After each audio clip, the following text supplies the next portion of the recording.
So, Greg, how are you today? Good, Keith. Good to see you again. Thank you. Same year. We're coming off our last podcast on young entrepreneurs. That was fun. Right, that was really good. Yeah. Yes. So definitely look forward to our next uh young entrepreneur, whoever it may be, whether they're Right. young or whether they're just new entrepreneurs. But it's good. Yes, young in quotation marks. Exactly. But it was fun to talk to someone who's both young in age and young in his career as an entrepreneur. Yes. Oh, So now what that brings up in terms of our conversation earlier today is the stress and strain of becoming an entrepreneur and the process that you go through and how it impacts you mentally. sure. So Yeah. Yeah. yeah, and the emotional ups and downs that invariably are going to come whether you like it or not. you know Yeah, it, and the ability to deal with those things, yes. right? Yeah. you know I would equate it to taking a trip without any like Waze app or Google app maps or something. you know Mhm. Even though you have a sense of direction, you don't know what barriers you're going to hit. Okay. There's something in the road that, sorry, it didn't tell you, it didn't come on and say, hey, there's a barrier here. So um since you're newer to entrepreneurship than I am, what was your greatest um surprise as you went through, you made that decision, you said, okay, I'm doing this. What did it take to get to that point where you say, I'm taking the leap? Yeah, that's a good question. I think it was so I'm a planner, right? I'm a planner. I'm analytical and logical. So I was going through a lot of homework to determine what the best type of business for me personally would be. So I was looking at different options. And because of that, the process took a while.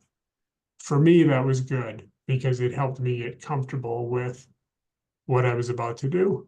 I'm not subject to snap decisions. Some people can decide things really quickly and they just know it's the right decision to make. I need more information. I needed to get comfortable with that idea. So as I was going through that process, and that took months, it was really beneficial from the standpoint of getting myself mentally prepared to be my own boss, to not have a paycheck anymore, to not be going to work anymore. And I think that was the biggest change for me was the idea of going from an employee, where you're going to work Monday through Friday. You've got pretty stable hours to being a business owner where, if I don't do it, it doesn't get done. So whether that means working more hours or, doing things in the evenings, whatever the case may be, to make sure that I'm setting myself up for success with this business. Yeah, so you're a planner. I am too, in my own way. It's quite different. I'm very impulsive.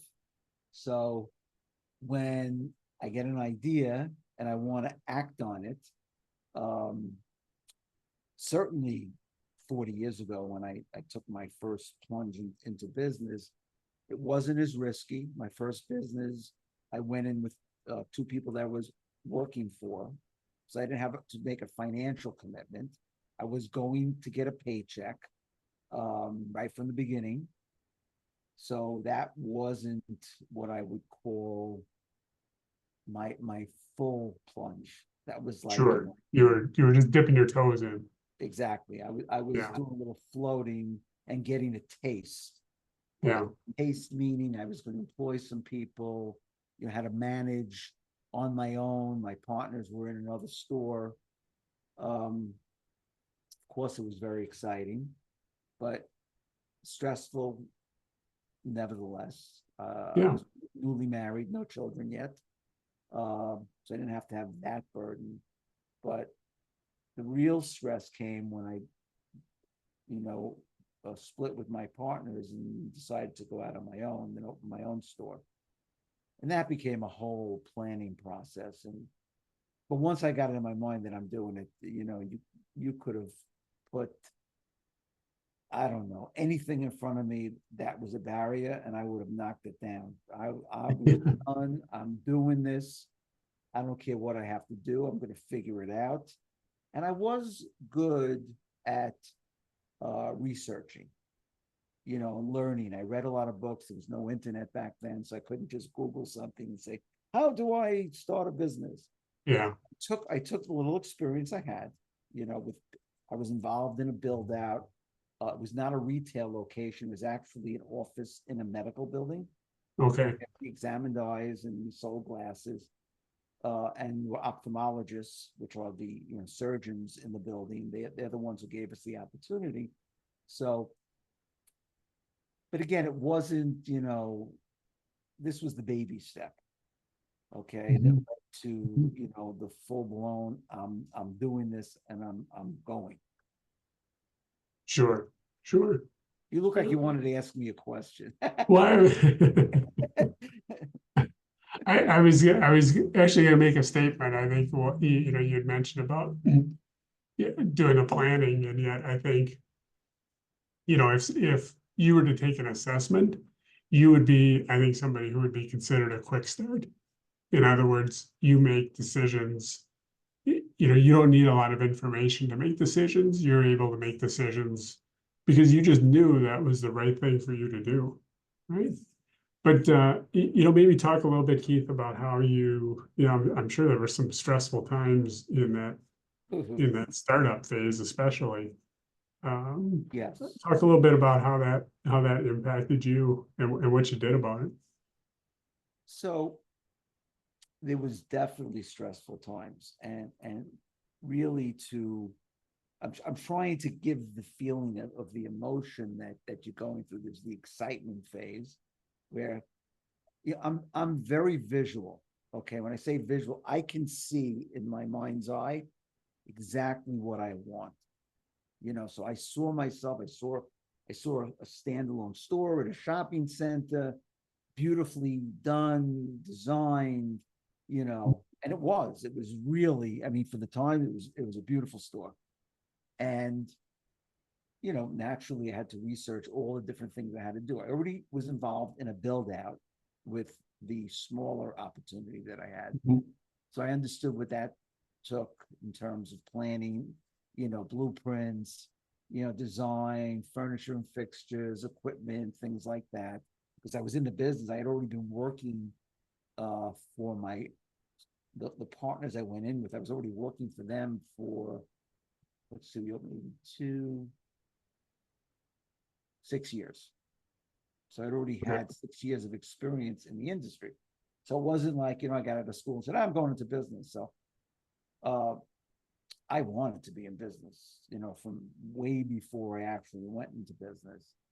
But I think the stress came from the financial aspect of it. As you said, it's like, okay, there's not going to be any guaranteed salary. I'm going to start this business. Okay. Day one, I don't even remember what we had in the bank because this was December of 1985. So we're going back almost 40 years. Right. But I know I borrowed a lot of money in order to open the store. We had savings, but I could remember we couldn't afford to actually go food shopping. I don't know if it was a week, a month, whatever it was. It wasn't that we couldn't eat, but we didn't have excess money to like fill the fridge. Yeah. Yeah. So that in itself is stressful. you have all these great ideas and vision of what this is going to look like. And I think Mike Tyson said, until you get punched in the face, you're not in the fight. You know, Right. so I would equate that to this kind of experience, you know, until you're there. Okay. And when I opened it, my business in Brooklyn was still open. We hadn't shut it down yet, which was kind of stressful too, because I really didn't tell my partners. They were two brother-in-laws that were not getting along. They were like splitting up, and it was a whole kind of their family drama. Yeah. And you know, so knowing that I was gonna, you know, leave there and then go to work on Long Island, and I'd be calling my wife, who was in the store with my manager at the time, how we doing? Well, I may have said this in one of our earlier podcasts, but the first 3 days we did no business. I mean, zero. Right. And on the fourth day, we finally sold an eyeglass chain for like $3. You know, so we broke the ice with a $3. It wasn't even an eyeglass sale, you know, where it could be. Yeah, it was an accessory. Accessory. So that may have been a win. I don't know. All I know is I do remember that first week we wound up doing $1,700 for the week. So we came, and that was in just, you know, in Friday, Saturday. We weren't open Sunday. So, you know, and I'm trying to remember if I actually did any pro formas of what we needed to cover our overhead. I'd like to think I did, but probably not. It's like, you know, we've talked about my strengths and my weaknesses. Right. You Yes. know, which is kind of funny because my wife is like, she balances a checkbook to the penny. Yeah, I remember you said that. I Yeah. mean, she is so meticulous with money. And me, I'm crazy. I'm just out of control when it comes to managing money. So I remember she took the checkbook away from me, like as soon as we got that's it done. To this day, by the way, I do not manage our personal checking at all. So I wreaked enough havoc without having to do that as well. So the stress and strain was financial. It was I felt no stress about building the business. I had total confidence in myself. I knew that I could do this. I was great at sales. I knew if I had to get people in the door. And by the way, that is the same problem today that I had 40 years ago. You still got to get customers. Right. Find ways to bring them in. You know, whether today it's very different because I don't have a retail location, but you know, you and I, when we do our coaching, okay, we're looking for coaching clients. So we have to market what's out there. We have this podcast, you know, it's part of us building our brands. So the details are different, but the overall the objective is still the same. Yeah, it's so funny because you could probably go back, you know, 150 years and business was business, just different ways of operating. So it is kind of fascinating. You know, we've talked a lot over our episodes about sort of the, you know, the meat and potatoes of being a business owner. You know, we've talked a lot about you know, finance, sales, and marketing issues. But you know, when you talk about the stress of owning a business, being the business owner, I mean, there can be a lot of stress, and that can be difficult for business owners to handle, and it can be really hard on them and their family and their friends. So it's really important to anticipate that, I think, as a new business owner, as a young entrepreneur, to know that there are going to be, as you mentioned, you know, that first week you open the store, $1,700. I'm sure that's not the vision you were having in your head, right? No, we envision when we get there. What we don't envision is the slog we got to go through to get there. Yeah, you know, it's interesting because I'm pretty sure my wife still has the book that I wrote in every day of what we did. Either she wrote it or I wrote it. Yep. And so our first year, I think we did 230,000. So that's, 4,000 a week. Yeah. The next year, I think we did three something, then four something. When I sold my first franchise, I franchised that location, we were doing about 900,000 a year. Yeah. It had grown nicely. Yeah. But my overexpansion and my exuberance for entrepreneurship hurt me, because I could have had that one business and do $1.5 million a year. I was that good at my craft. I say that with confidence and not with ego, as if like, oh, I'm the best. No, it's like when you do something real well, okay, Yeah. I'm sure you could speak to that in the finance world. You just know. I mean, it's Yeah. not like the thing of, well, am I good? Am I not? No, once you do it and it's successful, you can repeat it. Yeah. Yeah. And That's just confidence. that's just That's confidence yeah. and repetitive activity. You just keep doing it over and over Yeah. again. Yeah. You're going to get better, and hopefully, with more experience and meeting more people and getting more into the business world, you start to expand your knowledge beyond your own. Yeah. Yeah. So, Again, I think both of us have, I think, to some extent encountered those stressful situations of business ownership, and we've talked with business owners who have encountered that as well. And again, I think it is really important from a mental health standpoint, that we as business owners don't bury that, but rather we figure out a way to deal with it. I think probably when you started your business, Keith, way back when, mental health was kind of something that didn't get talked about much. no, And now it's much more out in the open today. Yeah. And it's much more, the idea of talking about it now is much more acceptable. But it is really important for business owners to have a way of maintaining and managing the stress that comes with business ownership. No question. And it's funny because I was thinking as well what you just said about, there was nothing, it was just not mainstream to have therapists. Right. The therapist when you're really out of your mind. Back then, it's like, oh, he's got a mental. Something wrong with you. It's like, it's almost like our brain was detached from our bodies. It's like, well, you can have a sick heart, a part of your body that's not working well, but if you deal with the mind, forget it. People are like, there's something very uncomfortable about that. Right. So today, mental health is such an important part of our overall health. And it's talked about freely, and businesses now make sure that they provide some type of care, which comes down to one of our other podcast episodes, which was culture, and what is it like?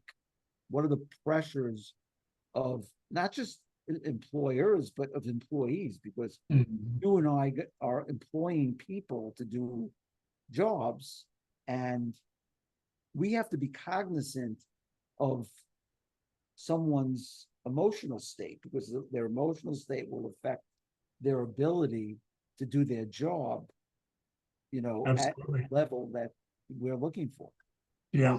Yeah. There's no doubt that plays into, an individual's performance tremendously, right? Their ability to kind of have I don't want to say even keel, but to be able to manage their emotions, to be able to manage their mental, just like you have to manage your physical self, right? You exercise, you eat right, you do those things for your physical body, but you got to have those same things from a mental standpoint as well.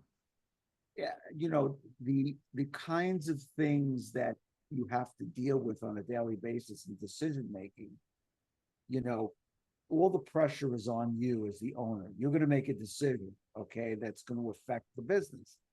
If you make a bad decision and consistently make bad decisions, the business, maybe it won't fail, but certainly, it may not do as well. You may not be able to, employ everyone that you want to employ. You may have to let people go. There's a trickle down effect that happens from not doing things a certain way, but that pressure of like, again, when you're talking small business, of course, the pressures are not as great, but for that beginning entrepreneur, it's everything to them. So Yeah. we can talk about it, from, okay, it's not that big a deal. You have a small business, you don't employ that many people, but I built my business to 17 locations, employing people, you know, all over Long Island and Queens, which is part of New York for those who don't know New York that well. But needless to say, I brought on a lot of my own pressure. Sure.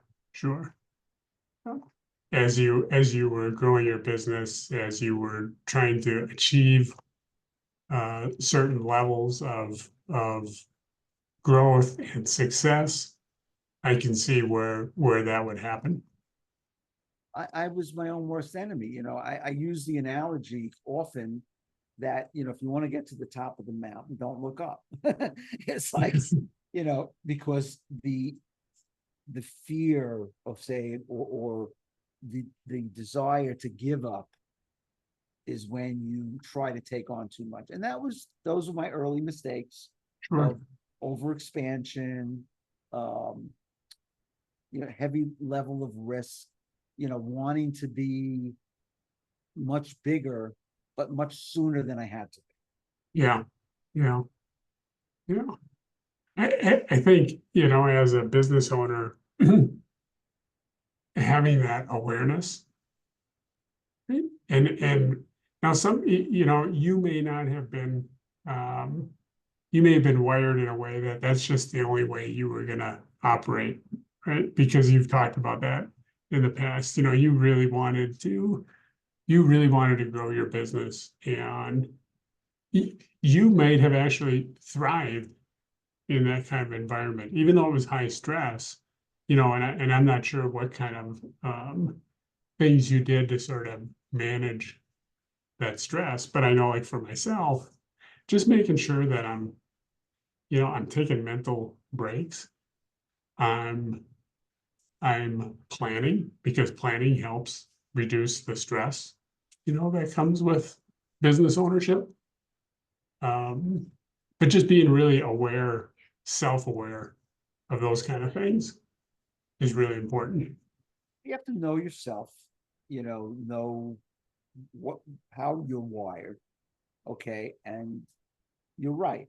I was wired a certain way, but, lack of mentorship, which we've discussed, not really having good financial systems in place, and,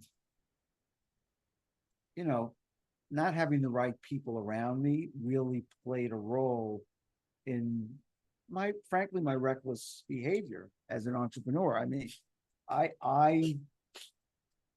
say this, and I'm so honest about it, because I know that if you're an entrepreneur, you get started, you can't wait. You just like, you're all excited. When I talk to, a young entrepreneur, or even somebody who's not young, but just starting out, I feel their excitement. It's like, I want to help. What can I do? And what questions do you have? And how can I help? So,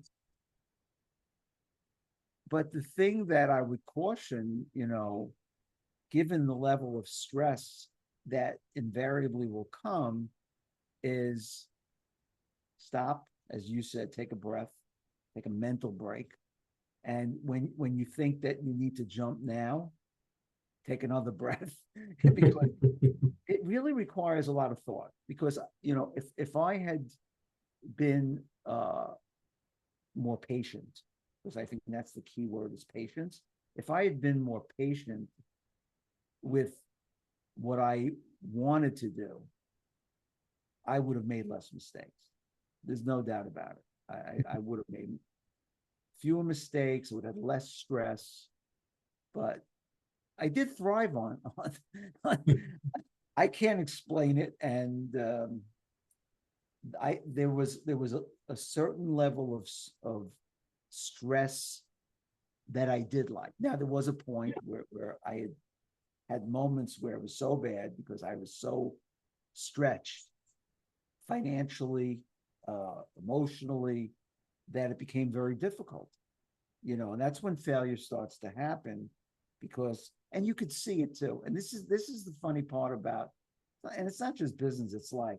A lot of times we see things before they happen, but we're unwilling to acknowledge it. This has to do with self-awareness. It's like, okay, Sure. I get it. It's knowing yourself, understanding where your weaknesses are, and acknowledging those weaknesses and saying, you know what? I need to call Greg because I'm about to make some stupid decisions financially. And, Greg's going to walk me off that ledge, or at least tell me what the pitfalls are. Well, I think you bring up a good point about, as a business owner, even though we're around our employees, we're around our customers, we're around our vendors, it can still be, you can still feel isolated. You can still feel alone because you, as a business owner, you may not feel like you have somebody that you can kind of have as an outlet, to do, like you just said, to talk me off the ledge, to help bounce ideas off of. A lot of business owners don't have that within their organization. They don't want or have the desire to interface with their leadership team that way. So they need somebody else, some other outlet to really be able to bounce things off and to kind of decompress. Yeah, I think it has more to do, and this is where ego comes into the picture. And this has, when you're a business owner, an executive, and you have a lot of responsibility, which you've taken on, you want it and you crave it. But as soon as somebody comes into your little circle and they have their own ideas and thoughts, a really good executive or business owner will embrace that. They may not agree with it. It's okay. They say like, thank you, Greg. I really appreciate that. Let me think about it. Okay, let me give it some serious thought. And I'm not saying that I'm going to rubber stamp this. It's interesting. I want to think about it. I want to speak to a few more people, but at least and notice the interaction that I just played out with you was to not make you feel like you're not important, Right. okay? And that your ideas. No, you're an underling, and Right. save it. Talk to your manager. I mean, it's very demeaning, and it's very old school also, because Yeah. and it does play into mental health, because think about going to a job every day where your boss doesn't even know your name. What's your name? John? No, it's Greg. It's like, and they just like, you don't exist. You're like, you're just like, you're not important. And I think there's because of what we've gone through as a country, the pandemic certainly fed the whole mental health problems that people are having, spending all that time at home. Right. Isolation is a killer. Yeah.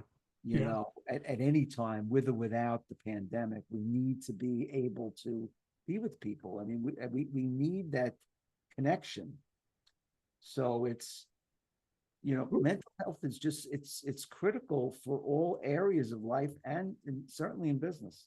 Yeah. And I think, when again, we're taking that business owner's perspective, but I think just making sure that they find their outlets. Maybe it's with a group of friends, maybe it's with family, but making sure that you're taking, and even though I know a lot of business owners, do find themselves working a lot of hours and they want to work a lot of hours, making sure that the time they're not working, they're really using effectively to kind of prepare themselves to recharge and re-energize and, kind of decompress, as we said before.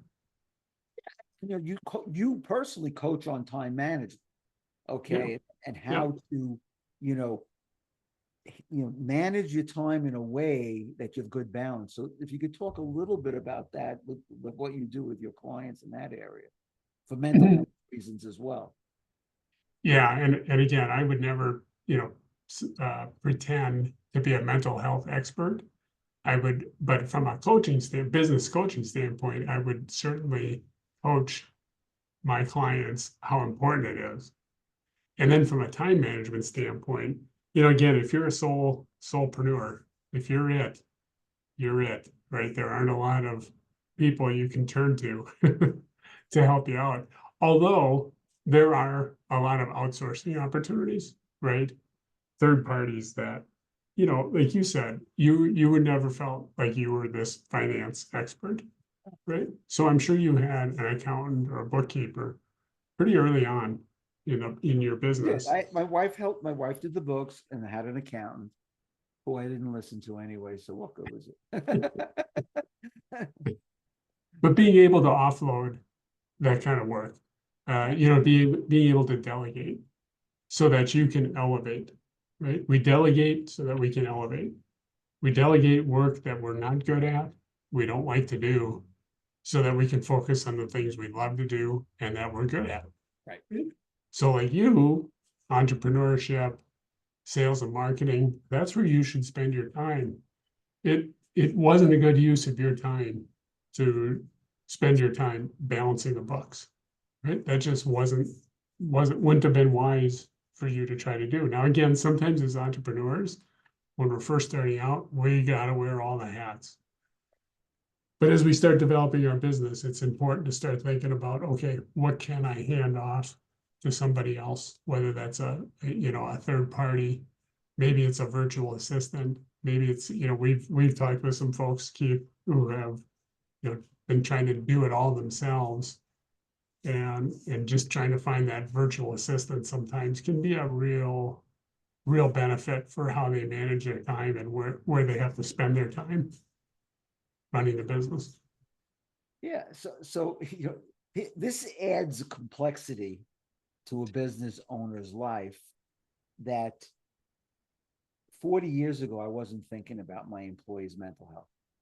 Mm-hmm. I wasn't. Now I wanted to have a good environment, but my employees knew if I was stressed out. I mean, I would wear it on my sleeves. I wasn't running around like a lunatic yelling at people, but I'd be frustrated when, if I wasn't in the store, when I started to expand and I wasn't in the store, I called the store and they said, we can't talk right now. The store's full.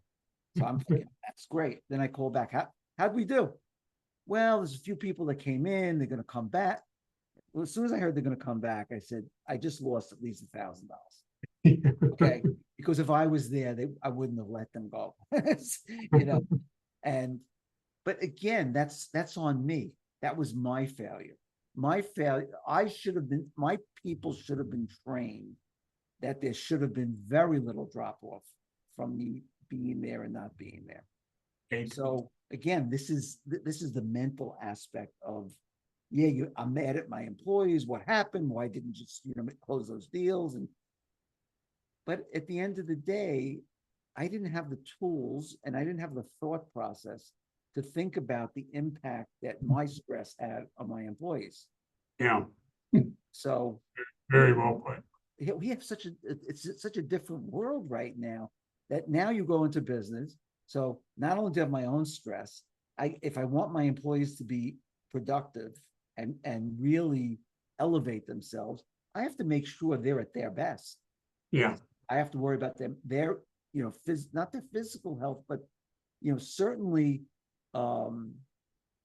there are the way the insurance companies today offer mental health programs and even virtual mental health programs.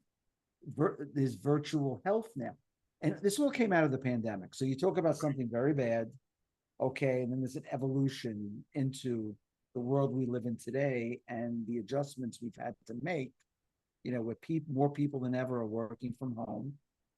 Okay, so that's a level of isolation. There's more Mhm. stress on that. So it's way too much to handle in one podcast, but this is such an important topic because I think it's something that we need to continue to um, talk about. And we are going to have a guest on who has designed a virtual mental health program. Uh, hopefully in the next, few weeks or month, because I really want to be able to give that information out, so that people that are either just starting out in business that aren't aware of the kind of stress that they haven't experienced yet. Right. It's coming, but I listen, I Well, I want to know. Okay, I'm always curious, and I think one of the reasons that I was able to overcome a lot of negative in business was because I was always curious to learn, even if it was on my own. I read, watch, documentaries, movies. I remember reading about Lee Iacocca, and many of even history's greatest business people, J.P. Morgan, Rockefeller, all criminals, because I can't, if you've watched any of those documentaries, they ran the country, you know, literally like the mobsters do, had their own rules. Again, an interesting topic, but for another day. yeah. So, for what's your takeaway as we end today's segment? Where do you think that new entrepreneurs, or how new entrepreneurs should be looking at dealing with the mental aspects of owning and operating a business?